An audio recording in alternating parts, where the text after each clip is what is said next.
So today let's talk about sprint length. First, let's understand why do we need a shorter sprint length or a longer sprint length? Why do we need in a sprint in the first place? Okay, so let's understand that this is our starting point and this is where we want to go. This is our goal. Alright, the objective of the sprint is that when we start moving and if the goal moves, we should be able to inspect and adapt. That's the intention of the sprint. Alright. Now it is very obvious if you look at this goal on why do we need a shorter sprint length. Shorter sprint length will be required if our goal is moving too fast. Okay. So let's say that our goal has moved very quickly here, then we want to inspect and adapt very quickly.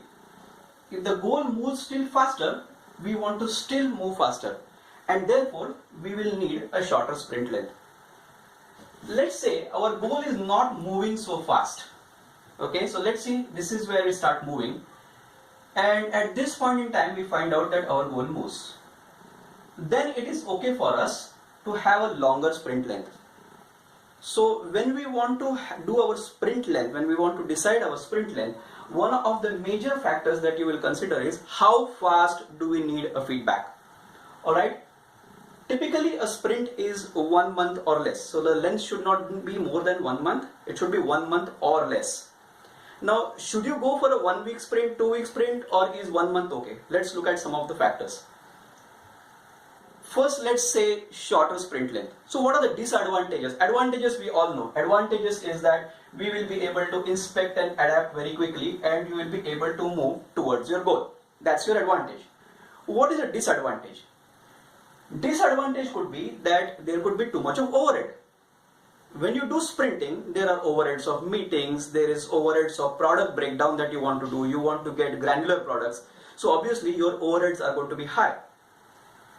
Second thing is the team might be under a lot of stress. Look at it. The team is going to deliver, let's say, every 2 weeks. Today is Monday. Next Friday is delivery. You go home on Saturday, Sunday, Monday morning. Next Friday is your delivery. How much would be the stress on the team? So obviously the team would be under tremendous amount of stress. Okay, now let's look at a longer sprint length. What if you have sprint length which is too long? Suppose this is how you are moving and this is your sprint length. What happens if by the time you come here, your goal has moved? What do? You now need more time to inspect and adapt.